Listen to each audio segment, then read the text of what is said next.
Chief minister గారు union బడ్జెట్లో మనకు డబ్బులు రాలేదు, మూసీకి డబ్బులు అడిగినామంటే ఇక్కడ నుంచి కొంతమంది అడిగారు మీరు డిపిఆర్ ఇచ్చారా అని. వెంటనే ఆయన ఒక పుస్తకం చూపెట్టి మేము డిపిఆర్ కూడా సమర్పించాము, మాకు డబ్బులు ఇవ్వలేదన్నారు. ఇప్పుడేమో ఎల్ఏ మినిస్టర్ ఏమంటున్నారు, డిపిఆర్ ఇంకా తయారు కాలేదే అంటున్నారు. మరి వాళ్ళకే పొంతన లేదు ప్రభుత్వంలో. నేను ఒకటే అంటా ఉన్నా అధ్యక్ష, ఎన్ని వేల కోట్లు డిపిఆర్ అయినాక పెట్టండి, హౌస్లో పెట్టండి, డిపిఆర్ మొత్తం అయినాక పెట్టండి, చర్చ పెట్టండి. వెంకరెడ్డి గారు కూడా అన్నారు మీరు అడ్డుకోవద్దు, మాకేం లేదు సార్, 1,50,000 కోట్లు ఖర్చు అయినా సరే మీరు చేయండి, we welcome it, we're not opposing it. All we're saying is clarity ఇవ్వండి. నేను చెప్పలేదు సార్, ఇది ముఖ్యమంత్రి గారి స్టేట్మెంట్. నేనేదో ప్లకార్డులు తీసుకురాలేదు శ్రీధర్ బాబు గారు, ముఖ్యమంత్రి గారి ప్రకటన తీసుకొచ్చినా. అది కూడా ఆంధ్రజ్యోతి పత్రికలు ఏం రాసిండ్రు, 1,50,000 కోట్లతో మూసీ అభివృద్ధి అనే హెడ్డింగ్తో ఆంధ్రజ్యోతి పత్రిక రాసింది. రాసినలో ఏం చెప్పిన అధ్యక్ష, ప్రపంచ స్థాయి పర్యాటక ప్రాంతంగా చేస్తాం, విశ్వనగరంగా చేరుస్తాం, ఎక్కడి నుంచి ఎవరొచ్చినా హక్కున చేర్చుకుంటాం అని సీఎం రేవంత్ రెడ్డి అన్నారు. నేనేమంటున్నా, నేను అనేదల్లా ఒకటే, మా ప్రభుత్వం ఉన్నప్పుడు 100% ఎస్టీపీల ట్రీట్మెంట్ కోసం, ఇప్పుడు ఎంఎన్యూడి మీ దగ్గరే ఉంది చీఫ్ మినిస్టర్ గారు, 3,866 కోట్ల రూపాయలతో, ఎందుకంటే హైదరాబాద్లో ఉత్పత్తి అయ్యే సివరేజ్ 2,000 MLD, మేము ఆనాడే 2,000 MLD కెపాసిటీకి 100% ఎస్టీపీలు పూర్తి చేసే విధంగా ప్రణాళిక రూపొందించిన. మీరు మొన్నపోయి ఒకటి ఓపెన్ చేసిండ్రు, ఉప్పల్లో నల్ల చెరువు ఎస్టీపీ మీరు మొన్నపోయి ఓపెన్ చేసిండ్రు. సరే పని మేము చేసినాం, రిబ్బన్ మీరు కట్ చేసినారు, సంతోషం. కానీ మిగతా ఎస్టీపీలు కూడా బ్రహ్మాండంగా పూర్తి చేసినాము. నేను ముఖ్యమంత్రి గారిని అడిగేది ఒకటే, మరి ఎస్టీపీలు 100% అయిపోయిన తర్వాత అంచనా ఖర్చులు ఈ రకంగా పెరుగుతున్నాయంటే నేను వారిని ఒకటే అంటా ఉన్నా, ప్రభుత్వం రిపీటెడ్గా అంటది అధ్యక్ష. ఏమంటారు అధ్యక్ష వీళ్ళు, కాళేశ్వరం ప్రాజెక్టు 1,00,000 కోట్లు ఏటీఎం అయిపోయింది అని మాట్లాడతారు అధ్యక్ష. గల్లీ నుంచి ఢిల్లీ దాకా ఒకటే లొల్లి అధ్యక్ష. నేను వారిని అడుగుతున్నా అధ్యక్ష, మరి 18 లక్షల ఎకరాలకు నీళ్ళిచ్చే కాళేశ్వరం మీద 94,000 కోట్లు ఖర్చు పెడితే గగ్గోలు. ఉత్తమ్ కుమార్ రెడ్డి గారేమో 1,47,000 కోట్లు ఖర్చు అవుతుంది కాళేశ్వరం. 18 లక్షల ఎకరాల స్థిరీకరణ, 18 లక్షల ఎకరాల కొత్త ఆయకట్టిచ్చే ప్రాజెక్టుకు 1,47,000 కోట్లు అయితేనేమో గగ్గోలు పెడతారు. మరి నేను అడుగుతున్నా అధ్యక్ష, మూసీ సుందరీకరణ విషయంలో ఈ మూసీ ప్రాజెక్టుతో మురిసే రైతులెందరూ, నిల్వ ఉంచే టీఎంసీలెన్ని, సాగులోకి వచ్చే ఎకరాలెన్ని, పెరిగే పంటల దిగుబడి ఎంత, తీర్చే పారిశ్రామిక అవసరాలు ఎంత, కొత్తగా నిర్మించే రిజర్వాయర్లు ఎంత, ప్రజలకు కలిగే లాభం ఎంత, సృష్టించే ఆదాయం ఎంత, తప్పకుండా చెప్పాలా. ముఖ్యమంత్రి గారు పాలమూరు బిడ్డ అని చెప్తారు అధ్యక్ష. వారు నేను అడుగుతా ఉన్నా, పాలమూరులో మొత్తం రిజర్వాయర్లు మేము కట్టినాం, వట్టెము కరివేనా మొత్తంగా ఉద్దండాపూర్ దాకా అన్ని రిజర్వాయర్లు కంప్లీట్ చేసినాం. ఒక పంప్ ఆన్ చేసిన 31 పంపుల్లో. ముఖ్యమంత్రి గారు నేను అడుగుతున్నా, చివరి దశలో ఉన్న ప్రాజెక్టును కోల్డ్ స్టోరేజ్ లో పెట్టకండి, ముందుకు 5 minutes లో కంక్లూడ్ చేస్తాను, వాళ్ళు డిస్టర్బ్ చేస్తున్నారు సార్. అధ్యక్ష నేను అడిగేది ఒకటే, చివరి దశలో ఉన్న ప్రాజెక్టును పక్కకు పెట్టి కోల్డ్ స్టోరేజ్లో పెట్టి పాలమూరు బిడ్డలకు అన్యాయం చేయకండి. లండన్ చేస్తారా, న్యూయార్క్ చేస్తారా, థీమ్ పార్క్ చేస్తారా, థేమ్స్ చేస్తారా, మీ ఇష్టం. కానీ దాని వెనుకున్న థీమ్ ఏందో, బ్యాక్గ్రౌండ్లో జరుగుతున్నదేందో తెలంగాణ సమాజం గమనిస్తున్నదనే విషయం మర్చిపోకండి. అధ్యక్ష మూసీతో పాటు మానేరు రివర్ ఫ్రంట్ కరీంనగర్లో 60% పనులు పూర్తయినాయి, దాన్ని కూడా దయచేసి కంప్లీట్ చేయాలని చెప్పి గౌరవ ముఖ్యమంత్రి కోరుతా ఉన్నా. కరీంనగర్ జిల్లాకు మంచి మేలు జరుగుతుంది శ్రీధర్ బాబు గారు, మీరు కూడా అక్కడి మంత్రి దయచేసి ఇన్వాల్వ్ కావాలని కోరుతా ఉన్నా. అధ్యక్ష కేంద్రం నుండి నిన్న మా సర్పంచులు వచ్చినారు సార్, మా సిరిసిల్ల సర్పంచులు అందరూ వచ్చినారు, సిరిసిల్ల జిల్లా వేములవాడ నుంచి, అదేవిధంగా మా సిరిసిల్ల నుంచి. ఇప్పుడు కొత్త సర్పంచులు వచ్చే లోపల పాత సర్పంచులకు ఏవైతే బకాయిలు ఉన్నాయో దయచేసి క్లియర్ చేయండి, లేకపోతే మీకు నష్టం మాకు నష్టం. ఎందుకంటే అందులో మీ సర్పంచులు ఉన్నారు, మా సర్పంచులు ఉన్నారు. కొత్త సర్పంచులు వచ్చే లోపల పాత బకాయిలు ఎందుకంటున్నా అంటే, కేంద్రం నుంచి 800 కోట్లు వచ్చినాయి, వాటిని రిలీజ్ చేయండి.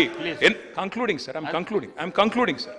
ఎన్హెచ్ఎం నిధులు 800 కోట్లు వచ్చినాయి, వాటిని కూడా రిలీజ్ చేయండి. మీరు మాట ఇచ్చిన విధంగా ఎల్ఆర్ఎస్ 25 లక్షల మందికి ఉచితంగా అమలు చేయండి. అదేవిధంగా అధ్యక్ష మేము కలిసి వస్తాం, ప్రభుత్వంతో మీరు ఇచ్చిన మాట నిలబెట్టుకోండి, తప్పకుండా కలిసి వస్తాం. మంచి పథకాలు కొనసాగించండి, కేసీఆర్ కిట్లు కొనసాగించండి, పేరు మార్చండి, బతుకమ్మ చీర పేరు మార్చండి, క్వాలిటీ పెంచండి, కొనసాగించండి. పిల్లలకు బ్రేక్ఫాస్ట్ స్కీమ్ తెచ్చాం స్కూల్స్లో, సబిత కనిన చాలా డీటెయిల్గా చెప్పారు. బ్రేక్ఫాస్ట్ స్కీమ్ కొనసాగించండి, మిడ్ డే మీల్ బకాయిలు ఉంటే అవి కూడా ఇవ్వండి.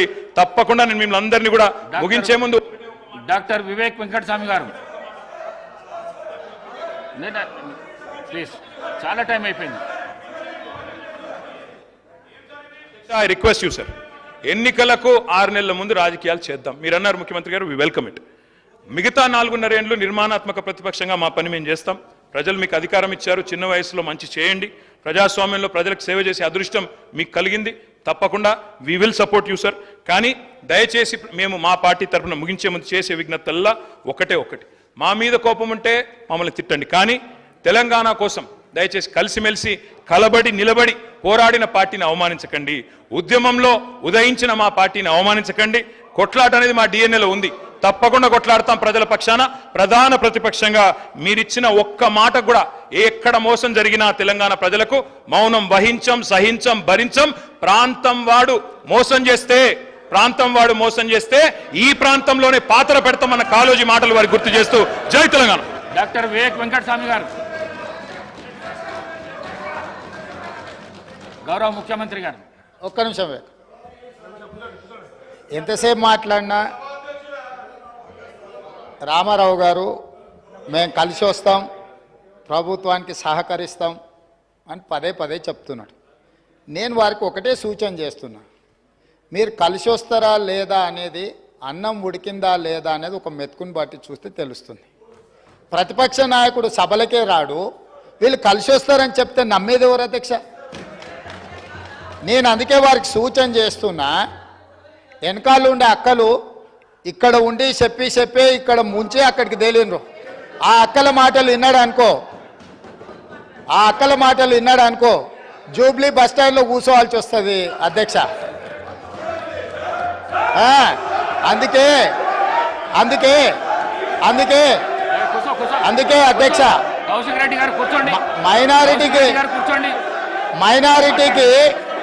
మైనారిటీకి మంత్రి ఇవ్వలేదన్నాడు. 2014 నుంచి 2019 వరకు ఒక్క మహిళకు కూడా మంత్రి పదవి ఇవ్వలేదు అధ్యక్ష.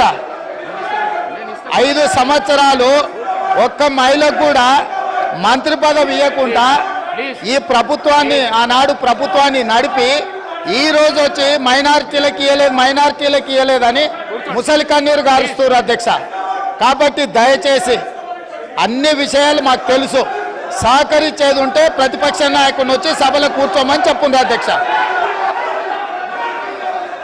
వివేక్ గారు మళ్ళీ వెళ్ళకు రాకండి. వివేక్ గారు ఈ ప్రాక్టీస్ మంచిది కాదు. మళ్ళీ వెళ్ళకు రాకండి. కొత్త సభ్యులకు ఇది నేర్పియకండి. మీరు సభా మర్యాదలను కాపాడండి. మీరు వెళ్ళండి. మీరు పల్లా రాజేశ్వర్ గారు మీరు వెళ్ళండి ప్లీజ్. మీరు వెళ్ళండి. సభా మర్యాదలను కాపాడండి.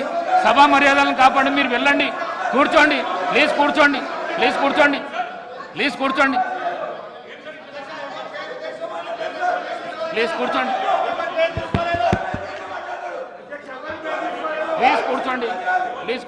నేను గౌరవ ప్రతిపక్ష శాసనసభ్యులు అందరికీ కోరుతా ఉన్నాను.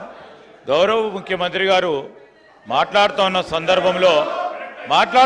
సందర్భంలో ఎవరు పేరు తీయలే అధ్యక్ష, ఎవరు గౌరవ సభ్యుల పేర్లు తీయలే.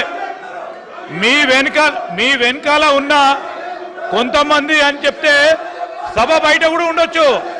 రాజకీయ పార్టీ పరంగా ఉన్న చాలా మంది వ్యక్తులు ఉంటారు, వారందరినీ కూడా నమ్ముకోవద్దని ఒక సూచన ఇచ్చిండ్రు, సలహా ఇచ్చిండ్రు.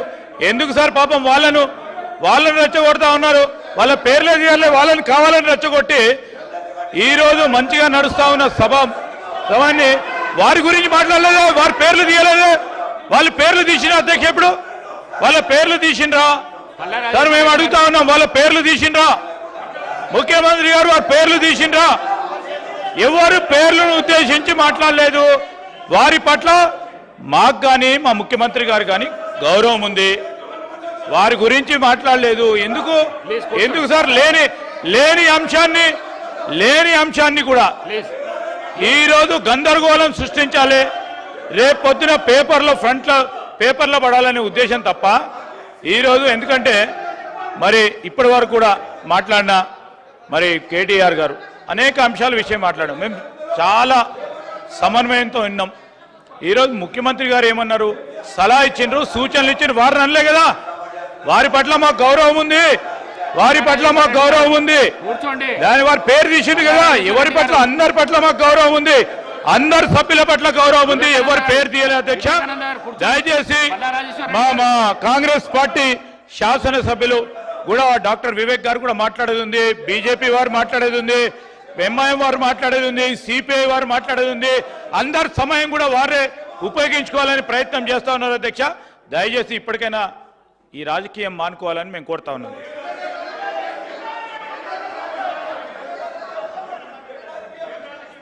అధ్యక్ష, మొన్న వీళ్ళు గవర్నర్ను కలిసి కాంగ్రెస్ పార్టీలో వచ్చిన ఎమ్మెల్యేల మీద అనర్హత వేటు వేయాలని చెప్పారు. ఎవరి ద్వారా ఇప్పించారు? కాంగ్రెస్లో గెలిచి ఎమ్మెల్యేగా ఉంటూ మరి టీఆర్ఎస్లో జాయిన్ అయినటువంటి సంబంధిత సోదర మంత్రి గారి ద్వారా ఇప్పించారు. అంటే ఇది ఎవరిని ప్రశ్నిస్తున్నారు? వాళ్ళు రాజీనామా చేసి తీసుకున్నారా? అదేవిధంగా మా సీఎం గారికి ఒకరిద్దరు మహిళలు తెల్లారితే మీతోటి వస్తా తమ్ముడు అని చెప్పి ఏం చేసిరో వారు అనుభవించిర్రు ఆ బాధ. ఢిల్లీ దాకా నేను వస్తున్నా అని చెప్పి ఏం మోసం చేసిర్రో రాహుల్ గాంధీ గారి దగ్గర టైం తీసుకున్నాక ఆ బాధ అనుభవించిండు. కాబట్టి కేటీఆర్ గారికి సూచన చేయడం జరిగింది. కాబట్టి ఎవరి పేరు పెట్టలేదు. మీరు మొన్న గవర్నర్ దగ్గర పోయేటప్పుడు మీరు మెమోరాండం ఇచ్చేటప్పుడు మా పార్టీలో వచ్చినటువంటి వాళ్ళ మీద అనర్హత వేటు వేయండి అని ఇచ్చినప్పుడు ఎవరిచ్చారు? సబితమ్మతో ఇప్పించారు. మరి సబితమ్మ కాంగ్రెస్ నుంచి టీఆర్ఎస్లో పోయినప్పుడు ఇచ్చినప్పుడు ఏం తెలియదు, ఏం తెలియదు, ఏం తెలియదు. ఒక్కొక్కరిని నువ్వు జాయిన్ చేసుకున్నప్పుడు గొప్ప, మీరు జాయిన్ చేసుకుంటే గొప్ప. ఏం తెలుసు నీ దురహంకారం బంద్ చేసుకో కేటీఆర్. ఏం తెలియదు, ఏం తెలియదు అంటున్నా. అడుగు మరి అడుగు. ఏం తెలియదు? మీరు అందరు జాయిన్ చేసుకోలే, మీరు అందరు జాయిన్ చేసుకోలే. వాళ్ళు జాయిన్ చేసుకుంటే గొప్పట, మళ్ళీ వాళ్ళతో మెమోరాండాలు ఇప్పిస్తారు వీళ్ళు. మైక్ ఇస్తాను. కౌశిక్ రెడ్డి గారు మీరు కూర్చోండి. కౌశిక్ రెడ్డి గారు మీరు కూర్చోండి.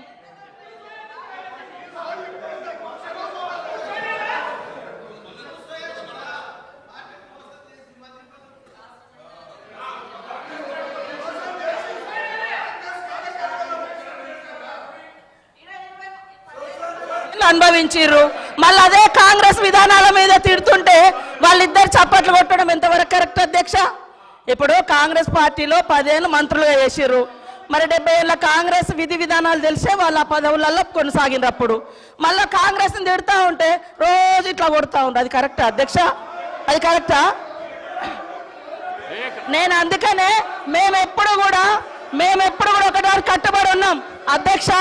మంచికి బాధ్యత మాదే, చెడుకు బాధ్యత మాదే అట్లున్నప్పుడు. కానీ మంచి వాటికి మేము గొప్పవాళ్ళం, చెడ్డ వాటికి మాకు సంబంధం లేదు అని చెప్పుకునే కల్చర్ మాకు లేదు. అప్పుడు కూడా అదే చెప్పినాం. మేము పాత వాటిలలో మేము ఉన్నప్పుడు మా బాధ్యత ఉంటే మేమే బాధ్యులమని చెప్పుకున్నాం. కానీ మీ లెక్క తిడతా అంటే చప్పట్లు కొట్టే సంస్కారం మాకు లేదు అధ్యక్ష. కూర్చోండి please please please please. Srinivas గారు, రామచంద్ర నాయక్ గారు ప్లీజ్. గౌరవ ముఖ్యమంత్రి గారు ఎవ్వరు పేరు పెట్టి పిలవలేదు. దానికి సభా మర్యాదలు కాపాడవలసిన విషయం మీకు కూడా చెప్తున్నా. నేను ఎవరు పేరు పెట్టి పిలవలేదు. సభానాయకుడు ఎవరు పేరు పెట్టి పిలవలేదు.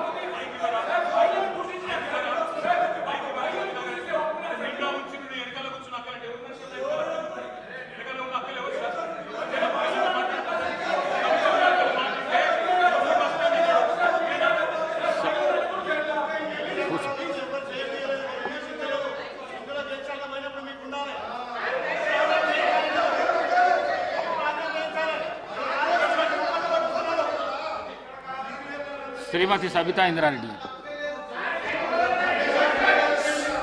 స్పీకర్ గారు మాట్లాడడానికి 1 నిమిషం అవకాశం ఇస్తే మాట్లాడతాను అధ్యక్ష.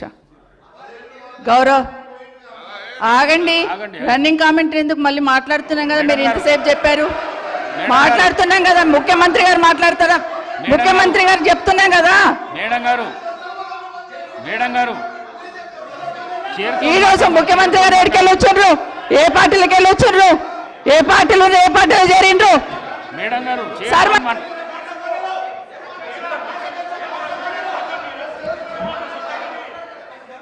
సభ మేడం గారు మీరు చైర్తో మాట్లాడండి. ప్లీజ్ చైర్తో మాట్లాడండి. సభానాయకుడు మాట్లాడుతుంటేనే మీరు అగౌరవపరుస్తున్నారు. అధ్యక్ష 1 నిమిషం. ఆగమనండి అధ్యక్ష. మరి మాట్లాడడానికి అవకాశం ఇచ్చినప్పుడు ఆగమనాలి అధ్యక్ష. చర్చ పెడదాం. చైర్తో మాట్లాడండి అధ్యక్ష. తప్పకుండా చర్చ పెట్టుకుందాం. అక్కడున్న లేపాట్లకు వచ్చిండ్రు, ఎక్కడ పోయినా తప్పకుండా చర్చ పెట్టుకుందాం. గౌరవ ముఖ్యమంత్రి గారు ముఖ్యమంత్రి అయిన తర్వాత కేసీఆర్ ఇంటి మీద వాళ్ళ కాకి నా ఇంటి మీద వాళ్ళతో కాల్ చేస్తానడు. ఎంతమంది ఉన్నారు అధ్యక్ష ఇప్పుడు అక్కడ? ఎందుకు చేర్చుకున్నారు అధ్యక్ష? గౌరవ ముఖ్యమంత్రి గారు ఎంజాయ్ చేస్తున్నారు ఇప్పుడు మాట్లాడుతుంటే. గుండె మీద చేసుకొని చెప్పాలి అధ్యక్ష ముఖ్యమంత్రి గారు కూడా. ఆ రోజు నేను అక్కగానే ఆశీర్వదించిన, ఆ రోజు పార్టీలోకి వస్తున్నప్పుడు ఒక అక్కగా ఆశీర్వదించిన, బాబు నువ్వు చాలా పెద్దగా ఎదుగుతావు, ఈ రాష్ట్రానికి ముఖ్యమంత్రి అవుతావు, రాయి పార్టీలకని ఆహ్వానించిన నేను. ఈ రోజు మరి నన్నెందుకు కక్ష తీర్చుకుంటున్నాడు నాకు అర్థమైతలేదు. ప్రతిసారి ప్రతి అసెంబ్లీలో ఒక్క నిమిషం ఆగండి చెప్పనియండి. ఒక ఆడబిడ్డ బాధ అవుతుంటే వినే స్థితిలో లేరా? వినే స్థితిలో లేరా మీరు? ఎందుకు నన్ను టార్గెట్ చేసిండు? మాట్లాడి చెప్పండి అధ్యక్ష, ముందు కంట్రోల్లో పెట్టండి అధ్యక్ష.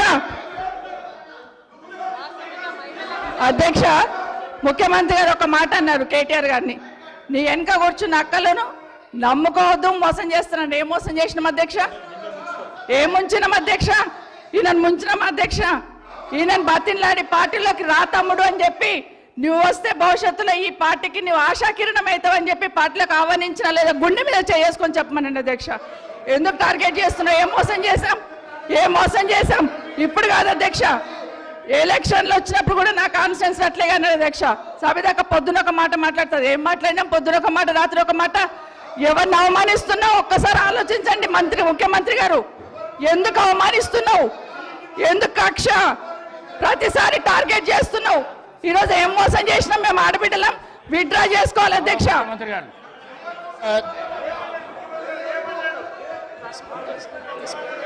స్పీకర్ సార్, ముఖ్యమంత్రి గారు, గౌరవ ముఖ్యమంత్రి గారు, స్పీకర్ సార్, కూర్చోండి ప్లీజ్. ఇస్తా. అరే ముఖ్యమంత్రి మాట్లాడేటప్పుడు సభానాయకుడు మాట్లాడుతుంటే ఏవుద్దంటే ఎట్లా? స్పీకర్ సార్, మాట్లాడండి. ప్రజా జీవితంలో ఉన్నప్పుడు వ్యక్తిగత సంభాషణ ఉంటుంది, ప్రజా జీవితంలో చర్చ ఉంటుంది. సబితక్క ఈరోజు నేను నిన్ను కాంగ్రెస్ పార్టీలకు రమ్మన్నా, పెద్ద లీడర్ అవుతావు అని చెప్పినా, పార్టీకి నీకు భవిష్యత్తు ఉంటుందని చెప్పినా అని చెప్పింది. అది వాస్తవం. కానీ ఇంకొక విషయం, ఇది మా ఇద్దరి మధ్యలో వ్యక్తిగతంగా జరిగింది. వ్యక్తిగతంగా జరిగిన చర్చని ఈరోజు సబితక్క సభలో పెట్టింది కాబట్టి దీని కొనసాగింపుగా జరిగిన కొన్ని చర్చలు కూడా నేను సభలోనే చెప్పాలి. 2000 వారి మాట విశ్వసించి సొంత అక్కగానే భావించి కుటుంబ సంబంధాల నేపథ్యంలో, ఇతర రాజకీయ పరిణామాల నేపథ్యంలో నేను కాంగ్రెస్ పార్టీలో ఆనాడు తెలుగుదేశం పార్టీ సార్ సభను ఆర్డర్లో పెట్టండి సార్, వాళ్ళు కూర్చోబెట్టండి సార్. వాళ్ళు మాట్లాడేటప్పుడు వాళ్ళు లేస్తారు, వాళ్ళు మాట్లాడేటప్పుడు వాళ్ళు లేస్తారు, వాళ్ళు మాట్లాడేటప్పుడు వాళ్ళు లేస్తారు సార్. కూర్చోబెట్టిరు అధ్యక్ష, కూర్చోబెట్టిరు అధ్యక్ష వాళ్ళని. కౌశిక్ రెడ్డి గారు కేటీఆర్ గారు కూర్చోబెట్టిరు అధ్యక్ష. కూర్చోండి ప్లీజ్ మీరు కూర్చోండి. మీరు గౌరవ సభ్యులు మీరు మాట్లాడుతూ ఇప్పుడు కూర్చోబెట్టిరు అధ్యక్ష. సభ్యులు అడిగిన దానికి జవాబు అయితే ఇవ్వాలి కదా. కూర్చోండి మీరు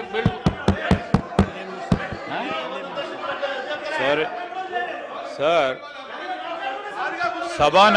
సభానాయకులు మాట్లాడుతూ ఉన్నప్పుడు కనీస గౌరవం అధ్యక్ష లేదు. కూర్చోవాలి, హౌస్ ఆర్డర్లో ఉండాలి. అనేక సందర్భాల్లో ఇట్లాంటి సంఘటనలు జరుగుతూ ఉంటాయి, అనుమానాలు ఉంటాయి వారికి. అవన్నీ ఈరోజు చాలా మందికి తెలుసు. సభానాయకులు when is on the legs, procedure పరంగా గానీ ఏం నేర్పిస్తున్నారు? ఈ రోజు సాంప్రదాయం ప్రకారం గానీ సభానాయకుడు నిలిచినప్పుడు ఇస్తా కదా అవకాశం, సభను ఆర్డర్ లో పెట్టాల్సిన ధర్మం అందరిపైన ఉంటుంది అధ్యక్ష. తప్పకుండా డైరెక్షన్ ఇవ్వండి హౌస్ కి. వారికి అంత ఇంట్రెస్ట్ లేకుండా వెళ్ళిపోమని చెప్పండి అధ్యక్ష. ఏంది మా అధ్యక్ష ప్రతి సందర్భంలో కూడా? అరే వారు ఎవరు పేరు తీయలేదు అని చెప్పారు సార్, ఎవరు పేరు తీయలేదు, ఎందుకు కూలికి పడతా ఉన్నారు అధ్యక్ష? మీరు కూర్చోండి. మీరు కాదు, ఎవరు పేరు తీయలేదు అధ్యక్ష, దీంట్లో ఎవరు పేరు తీయలేదు. ఈ రోజు ఎవరు పేరు తీయలేదు. గౌరవ ముఖ్యమంత్రి గారు ఈ రోజు పార్లమెంట్ సభ్యుడిగా శాసనసభ్యుడిగా కాంగ్రెస్ పార్టీ టికెట్ పైన గెలిచారు. అది ఒక స్పష్టతతో ఈరోజు అసెంబ్లీలో రికార్డులో రావాలి. వారు ఈరోజు మేము కూడా చెప్తా ఉన్నాం, సభానాయకుడు నిలిచినప్పుడు సభా సాంప్రదాయం అధ్యక్ష, సభా సాంప్రదాయం అనేక సందర్భాల్లో చూసినాం. మేము కూడా అపోజిషన్ లో ఉన్నాం. మేము సభానాయకుడు మాట్లాడుతున్నప్పుడు చెప్పినాం. ఏం మాట్లాడుతున్నారు సార్ వీళ్ళు? అనేక సందర్భాల్లో చూసినప్పుడు ఏంటది? ఏం భయపేస్తున్నాడు సార్? ఇదేం సార్? ఇదేం సార్ ఇది? అరే ఏం మాట్లాడతారు సార్? లెజిస్లేటివ్ మంత్రిగా నాకు పూర్తి స్థాయిలో నాకున్న ప్రివిలేజ్ ను కూడా వారు ప్రశ్నిస్తా ఉన్నారు అధ్యక్ష. ఏం మాట్లాడుతున్నారు? నేను అప్పీల్ చేస్తా ఉన్నాం. సభానాయకుడు మాట్లాడుతూ ఉన్నప్పుడు రెచ్చగొట్టే విధంగా రెచ్చగొట్టే విధంగా ఈరోజు మేము చెప్తా ఉన్నాం అధ్యక్ష. సభానాయకుడు నిల్చొని మాట్లాడుతూ ఉన్నప్పుడు, ముఖ్యమంత్రి గారు మాట్లాడుతూ ఉన్నప్పుడు హౌస్ ఆర్డర్ లో ఉండాల్సిందే, కేటీఆర్ గారు హౌస్ ఆర్డర్ లో ఉండాల్సిందే అధ్యక్ష. కొత్త సాంప్రదాయాన్ని సృష్టిస్తే తప్పకుండా మేము కూడా రెజల్యూషన్ మూవ్ చేస్తాం. దానిపైన కార్యక్రమాన్ని మొదలుపెట్టాం. స్పీకర్ సార్, 2018 శాసనసభ ఎన్నికల్లో కూర్చోండి రాజశేఖర రెడ్డి గారు, నేను కొడంగల్ శాసనసభలో ఓడిపోయిన తర్వాత 2019 పార్లమెంట్ ఎన్నికలు వచ్చినప్పుడు కాంగ్రెస్ పార్టీ నన్ను పార్లమెంట్ పోటీ చేయమని అన్నప్పుడు ఇదే సబితక్క ఇంటికి వెళ్ళి ఇదే సబితక్క నన్ను పిలిచి నువ్వు మల్కాజ్గిరి పార్లమెంట్ లో పోటీ చేయి, ఎన్నికల్లో నీకు అండగా నిలబడతా అని నాకు మాట ఇచ్చి పార్టీ నన్ను ఎంపీగా డిక్లేర్ చేసిన మరుక్షణం టిఆర్ఎస్ తో మాట్లాడుకొని పోయి టిఆర్ఎస్ లో చేరింది అధ్యక్ష. తమ్ముడుగా నన్ను పిలిచి మల్కాజ్గిరి పార్లమెంట్ లో ఎన్నికల్లో పోటీ చేయమని నన్ను ప్రోత్సహించి పార్టీ నన్ను ఎన్నికల్లో అభ్యర్థిగా నిర్ణయించిన తర్వాత కేసీఆర్ మాటలకు అధికారం కోసం కాంగ్రెస్ ను వదిలి టిఆర్ఎస్ పార్టీలో చేరి మంత్రి పదవి పొంది తమ్ముని మోసం చేసింది కాబట్టి ఈ రోజు నమ్మొద్దు అని కేటీఆర్ కి చెప్పిన అధ్యక్ష. ఇది నిజమా కాదా సబితక్కను గుండె మీద చేసుకొని చెప్పమని ఉంది.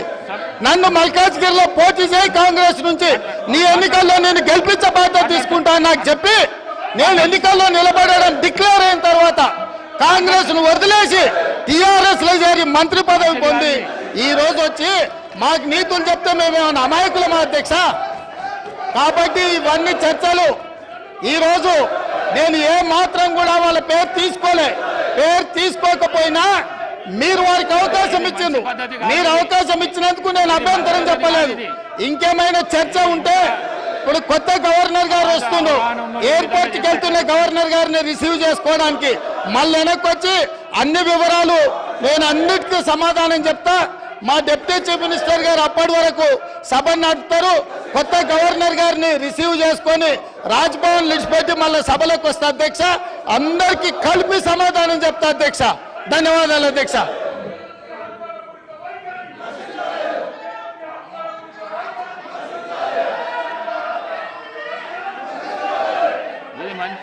ఈ పద్ధతి మంచిది కాదు. మీరు అవలంబిస్తున్న పద్ధతి ఏదైతున్నదో మంచిది కాదు. ఇది మీరు మీ సీట్లలో పోతే మీరు ఏం అడుగుతా చేస్తా అంటున్నా. నేను మీ సీట్లలో పోతే నేను ఏదంటే చేస్తా అంటున్నా. మేడం గారు మీ సీట్లలో పోతే నేను ఏదంటే చేస్తా అంటున్నా. మీరు ఎందుకు రెచ్చగొడుతుండ్రు వాళ్ళను? ఎందుకు రెచ్చగొడుతుండ్రు? రెచ్చగొట్టుడైనా మన పని. కేటీఆర్ గారు రెచ్చగొట్టుడైనా మన పని. 2 గంటల అవకాశం ఇచ్చిన నేను మీకు ప్రతిపక్షంగా 2 అవర్స్ అవకాశం ఇచ్చిన. మీరు కూర్చోండి, మీ మాట వింటాను. కూర్చోండి. మీకు రెస్పెక్ట్ చేస్తున్నా, మీకు గౌరవం ఇస్తున్నా, మీకు గౌరవం ఇచ్చి చెప్తున్నా. కూర్చోండి, మీకు రెస్పెక్ట్. ప్లీజ్ మీరు వెళ్ళి కూర్చోండి. మాట్లాడిస్తా. వెళ్ళి కూర్చోండి. జగదీశ్వర్ రెడ్డి గారు, ఇది మంచి పద్ధతి కాదు.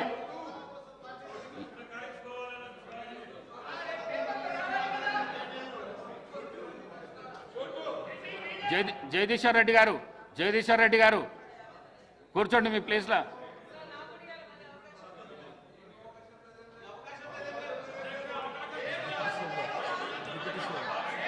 డిప్యూటీ సీఎం గారు, డిప్యూటీ సీఎం గారు,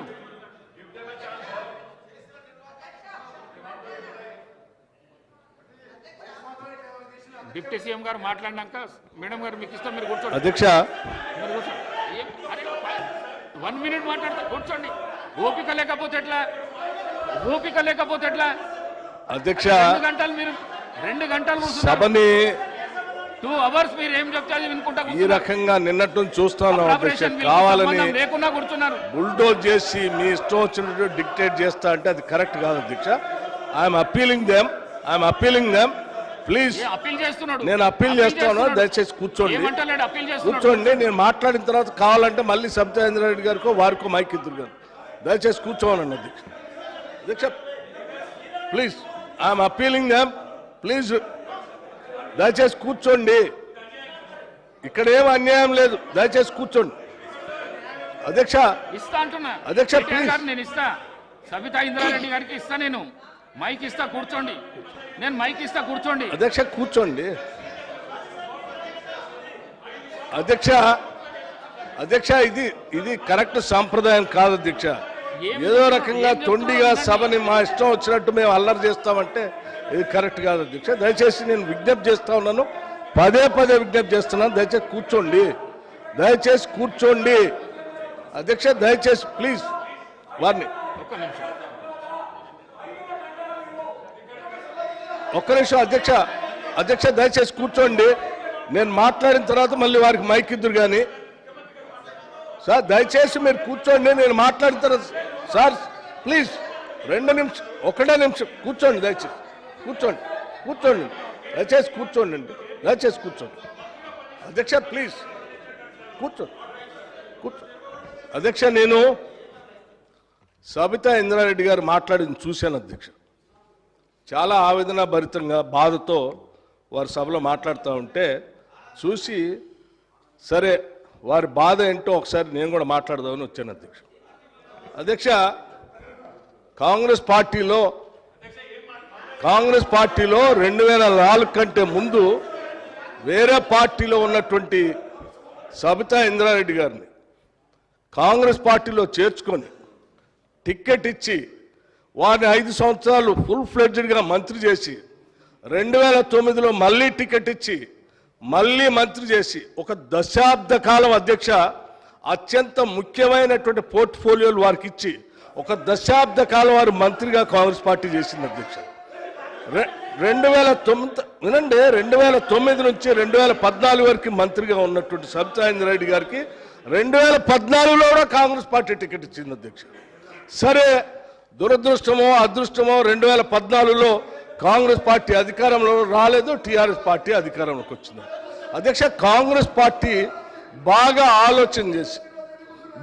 ఆలోచన చేసి ఈ రాష్ట్రంలో తెలంగాణలో కాంగ్రెస్ పార్టీ లెజిస్లేచర్ పార్టీ నాయకుడిగా, ఒక సిఎల్పి లీడర్గా, ఒక ఎల్ఓపిగా, ఈ సభకి ప్రతిపక్ష నాయకుడిగా కాంగ్రెస్ పార్టీ పెద్ద హృదయంతో నన్ను ఆ రోజు ఎల్ఓపిగా నిర్ణయించింది అధ్యక్ష. ఒక బలహీన వర్గాల దళిత వర్గానికి సంబంధించి నన్ను